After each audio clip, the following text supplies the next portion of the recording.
Hey, what's going on, everybody? Justin here, and in this video I'm going to be doing my version of the 22 books for 2022.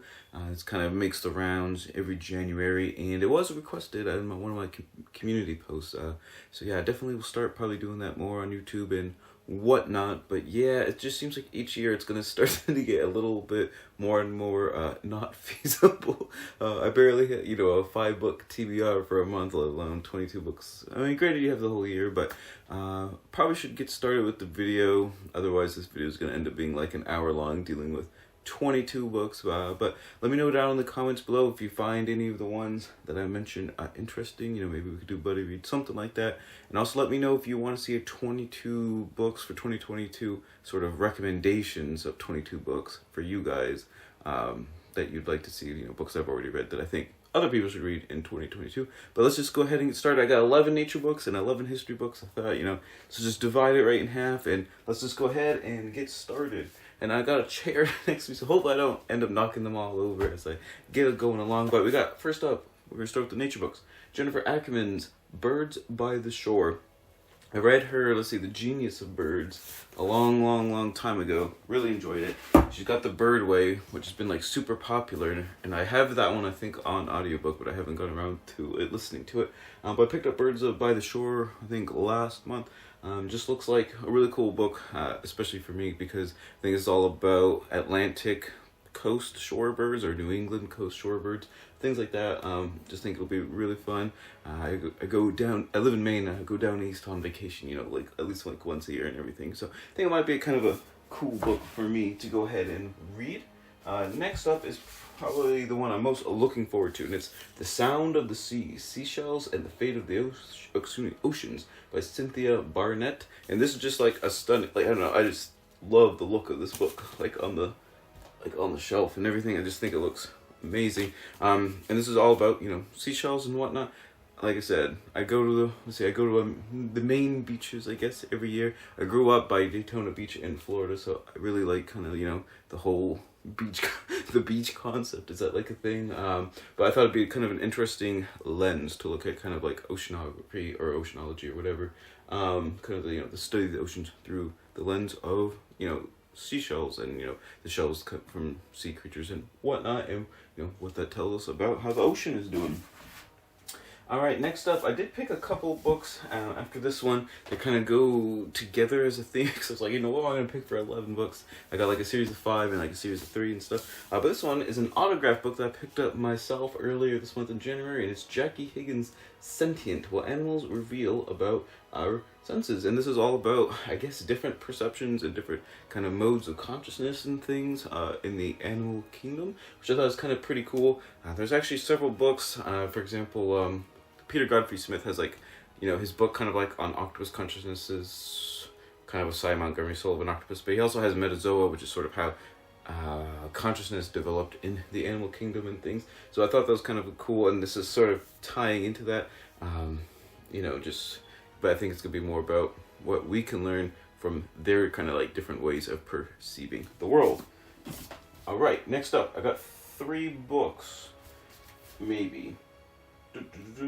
Yeah, I got 3 books here, kind of all in a similar vein, dealing with kind of studying the forest right around where you live, if that makes any sense. We got The Forest Unseen, A Year's Watch in Nature by David Haskell, and this was a Pulitzer Prize finalist, apparently. I keep forgetting that it was apparently that high up, but it's a biologist reveals the world hidden in a single square meter of forest. I don't know if it's actually his forest per se, but it's kind of taking a deep dive of one little tiny section of little piece of forest and kind of going through the whole year, all the seasons, and kind of what's going on in that part of the forest. And then next up we have The Wood for the Trees, One Man's Long View of Nature by Richard Forty. And I think this book, he also has Life and a history of Earth, some geology books and things like that.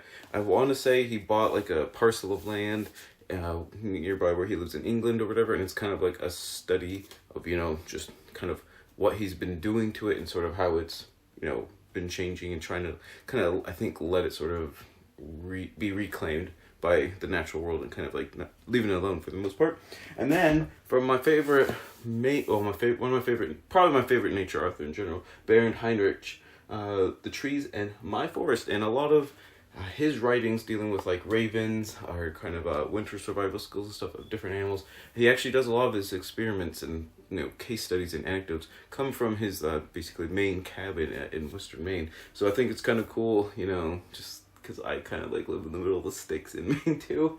So we pretty much have the same flora and fauna for the most part, and I don't know, it's just really fun learning about it. And this is obviously just going to be all about kind of his studies from, the woods around his log cabin home. So all three of those books were kind of like in a similar kind of vein, so I thought maybe reading them kind of near each other, maybe like pick 3 months and read one each month. See how much I can learn from that. And then next up I have a series of 5 books from Carl Safina. He's an author that I want to like read his entire bibliography. I think he's got 8 works of adult nonfiction, I think, and 1 kid's book. Yeah, I'm partway through I, the Albatross, which should be in, yeah, it is in the pile. I did like make sure I had it. I read his Voyage of the Sea Turtle last year. Really loved it. I'm going to be doing a buddy read of the first one here, Becoming Wild, with Brandon's Bookshelves.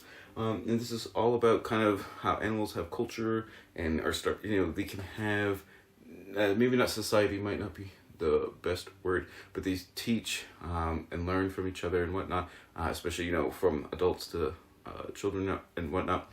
Did I just have one? I think twice. I think I did. It's like midnight. Why am I filming at midnight? I don't know. I couldn't tell you. But I want to read all of his works. This is his newest one that came out in 2020, and you should just go look up Carl Safina. He's like the real deal. He's a an author and educator, but he's a real actual conservationist scientist that going out in the field doing stuff. But he's also in the trenches, literally like helping draft like laws, especially as an oceanologist, basically like fisheries laws and things to kind of make sure the fisheries stay open, but protecting the wildlife and just the fish stocks of the ocean and whatnot as much as possible. So yeah, like I said, he's kind of like the real deal. Want to read all of his stuff. So we got Becoming Wild right there. I'm reading Eye of the Albatross right now, Visions of Hope and Survival.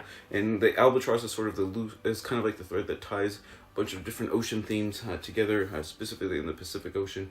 But yeah, albatross, really cool birds. Definitely look them up. They're gigantic, and they can literally fly just tens and thousands of miles in a single year. Just crazy, using almost like no energy just because their wingspan is so great and they're just so adept at using like thermal currents and whatnot. But there are vignettes of other animals such as sea turtles, sea lions, sharks, all kinds of stuff going on in there as well. Next up is his book on the BP oil spill. It's A Sea in Flames, the Deepwater Horizon oil blowout. And as an oceanologist, he was everyone was super distressed, but he's like kind of the guy that knows exactly all the fallout that's kind of sort of happened from that, just disaster. And I remember when this happened when I was in high school, so I think it's going to be kind of like, weird. I'm going to be like, maybe nostalgic's not the right word, but it's going to be like kind of strange reading about like kind of a historic event that like, was like a current event when I was like going to school and stuff. But yeah, so there's that one. There's 2 more actually. We got View from Lazy Point. And this one is all about kind of the different seasonalities, I think, from his like Long Island home in New York. I think it's sort of just like kind of you go in each direction like over the course of the year or something, and kind of how interconnected the whole world and the global like kind of ocean system is. And it sounds like a really cool idea for a book, so we're gonna do that one. I think the only one I don't have is Beyond Words, which is actually probably one of his it might be his like most famous book actually, but that's the only one I actually don't have for some reason. And then we have his first book, Song for the Blue Ocean: Encounters Along the World's Coast and Beneath the Seas. Like I said, this is the first book. I think it's 99 or 2000, maybe it might have been a little bit earlier. I'm not 100% sure. 97. And this is just like, I think like a ton of anecdotes and vignettes from his career at the time. I think he would have been in his 40s at this point, maybe 30s.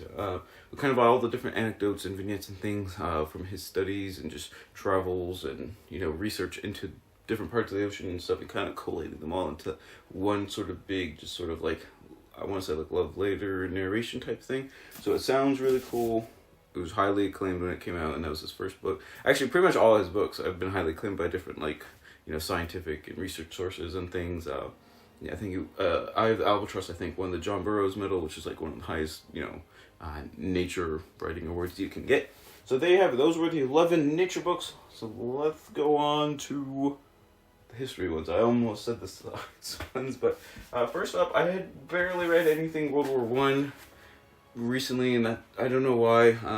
So yeah, I picked one that's like only tangentially related to World War One in this stack. Don't ask me why, but it's Eric Larson's Dead Wake: The Last Crossing of the Lusitania. This is super highly acclaimed. Eric Larson has like a whole slew of books, like In the Garden Beast and Devil in the White City, stuff like that. Really highly acclaimed history works. And the Lusitania, the sinking of the German sinking of the Lusitania, though probably rightly, since I think it did actually have like war supplies and stuff like down in the hold and everything. Anyways, that had, in the kind of the public eye, it was kind of a big motivator for like the United States to go into World War One. So I want to read some Eric Larson. I'm like, that's the one that makes the most sense for kind of like what I read and whatnot. So let's go on to some Greek history, because that was a good just segue to Greek history. We have one I've had for a long time but I haven't read. It's Circumference Errata, Eratosthenes and the Ancient Quest to Measure the Globe by Nicholas Nicostro. And Eratosthenes, I think he was like I think he was the chief librarian or the head librarian at the Library of Alexandria. So, he was like a top dog in his field at the time. I mean, you couldn't really have a more prestigious sort of scientific or literary sort of like post. And I believe he came within like a couple hundred miles of actually calculating the correct circumference of the globe around the equator and stuff, which, we're talking about, what, I want to say it was like in the 100s CE. Of course, don't ask me, why am I talking? I'm a negative, I don't have any idea. I can't remember off the top of my head, but obviously, we're talking about, the classical world, so, 2,000 years ago, plus or minus 200 years or so, somewhere in there. So I think that's like super impressive, and I need to like learn more about this guy. Next up, we have 2 books from the same author on the same topic, and I actually don't like the Spartans. I don't really like the Athenians either, but I really can't stand the Spartans. But like, I gotta read more on pretty much apparently every city-state. I love Thebes. Thebes is my absolute favorite. And I like Corinth as well. I don't think I've actually found a book straight on Corinth, but I've read several books on Athens, obviously, because it's just like the one that gets the most attention. Read one on Thebes last year? Might have been the year before. But anyways, I don't really like the Spartans, but I'm like, I said in my philosophy of reading tag, you're supposed to read things you don't really like either agree with or you don't really necessarily like and stuff. But anyways, we got the Spartans, The World of the Warrior Heroes of Ancient Greece by Paul Cartledge, and then Thermopylae, The Battle That Changed the World by Paul Cartledge. Like I said, I've read Paul Cartledge before, and I do enjoy his writing style. It's very kind of clear, down to earth, just like good Greek history stuff. But yeah, I don't know, I don't really like the Spartans, but I'm like, I guess I gotta learn. I gotta learn. So we're going to be doing that. And then we're going to segue to 2 medieval history books. And these are actually more or less, I want to say more just like kind of academic things I need to tick off my, I guess bucket list of like academic books to read in my life. We have Mark Bloch's Feudal Society and F.L. Gonshov's Feudalism. And these are 2 opposing views of sort of the medieval feudalistic world and how it is sort of actually structured in sort of how this actually affected people's like of all kind of stratas of society, how it actually affected how they went about and made decisions, and how power was actually like kind of invested in different people and whatnot. But yeah, both were pretty much seminal works when they came out. Mark Bloch's in particular, I'm not 100%. I've seen Genshov's like kind of mentioned a lot of times sort of in reference in a lot of medieval books.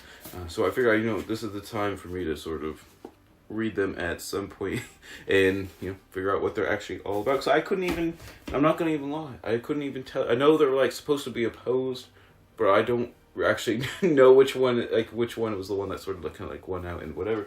But let's move on to a Theodore Roosevelt biography. because that makes a whole lot of sense. Actually, the last three are at least all Roman histories, you know. We have Colonel Roosevelt here by Edmund Morris, winner of the Pulitzer Prize. Let's see, I've read The Rise of Theodore Roosevelt and Theodore Rex. The Rise of Theodore Roosevelt kind of deals with from his birth to when he was the Vice President of the United States. Theodore Rex is dealing with his tenure as the President of the United States. And then Colonel Roosevelt here is going to be sort of his, you know, life afterwards, which actually is still pretty interesting. He did a whole lot of still like kind of conservation work. He did sort of this kind of weird failed expedition to explore the Amazon, things like that. He did some like kind of African hunting safari things that also included like research and whatnot, all kinds of stuff. Still had like a jam-packed life during his time after his presidency.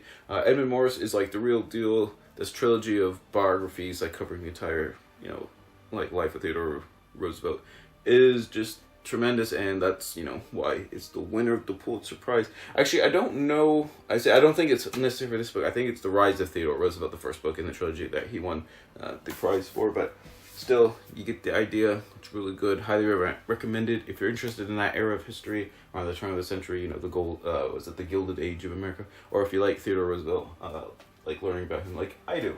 So let's go on to my Roman histories. First off, we got Septimius Severus and the Roman Army by Michael Sage. This is all about, as you probably guessed, Septimius Severus, who ascended the throne. I can't remember. I think it's like 192 or 193 CE. See, there was Commodus, who got assassinated, who was the son of Marcus Aurelius. And then there was Pertinax, which lasted like 3 months, and then Didius Julianus, which was like just a short couple months as well before Septimius sort of overthrew him. Granted, Julianus sort of bought the emperorship at an auction from the Praetorian Guards, so was it justified? Definitely, you could make the argument that it was. But anyways, this is sort of a biography of his reign for about, I want to say, can't remember, it's around 210, 208, 209, somewhere around there, when he dies during the campaign in Britannia. So it's actually a fairly long reign as far as sort of these like emperors of Rome after like Augustus really didn't like last like super long, but he sort of brings in like kind of one last gasp before the crisis of the 3rd century, and you know the Severan dynasty lasts about 40 years, I want to say. Let's see, from his ascendancy in 193 to what, roughly 235 or so. So yeah, it's sort of like kind of the last gasp before, you know, the empire just implodes from a bazillion factors. So I think it'd be kind of cool reading about sort of the patriarch of that dynasty. Then we have Hannibal's Oath, The Life and Wars of Rome's Greatest Enemy by John Priebus. And I have like a Punic Wars collection. I'm going to have a Punic Wars shelf. I got my shelf here, but I'm actually building a new bookshelf that's going to be like 9 feet long on the other side of this room. Hopefully in the next couple of weeks. But I'm going to dedicate one shelf to my Punic Wars stuff. Like, you know, Hannibal, the Second Punic War especially, just because, you know, that's what everyone writes about and things. But I don't know, it's just an area of history that I really enjoy. Though actually the First Punic War is actually my favorite one to learn about. And it's actually what sort of got me interested in the Roman period in general. But you can't have too many books on Hannibal is what I kind of always say. Whether that makes sense or not, I don't know. I think I read one biography of Hannibal last year, and then also Ghost of Kenai, like 2 months ago, about, you know, pretty much a history of the Second Punic War. So, but anyways, it's one that I haven't read yet, and I've had it for a long time, so I'm gonna get to it. And then the last one is another emperor that I just mentioned, though he only lasted 3 months, is Pertinax, the son of a slave who became Roman Emperor, by Simon Elliot. And let's see, after Commodus is kind of assassinated the Praetorians, and there was kind of like some sort of weird shenanigans going on. Pertinax is kind of the guy that, you know, everyone was like, you know, will accept him as sort of the emperor. He was kind of, that's why I got to read the book. I'm not actually 100% sure. I remember reading about it in like Cassius Dio and stuff, but it's been so long, I, you know, couldn't exactly tell you all the like the details and stuff. But from what I remember is the Praetorians actually did, like, I think they picked him, and then they kind of like, you know, kind of regretted their decision because he was pretty strict and basically said, you guys shouldn't be like, you know, killing emperors and asking for more money. And then I'm afraid they kind of offed Pertinax as well. But yeah, I think that'd be kind of, even though he only lasted 3 months as the emperor before being murdered, I think he'd be kind of cool to learn more about him as well. So there you have it. There's 22 books, 11 history books and 11 nature books. Let me know what your favorites that I mentioned down below are, or if you hated all of them. What is your favorite book that you plan on reading in 2022? Let me know down in the comments below. Definitely check out my Etsy shop, especially support the channel, my Twitter, Instagram, everything like that. And always remember, whether you read any of these books or not in 2022, read victoriously.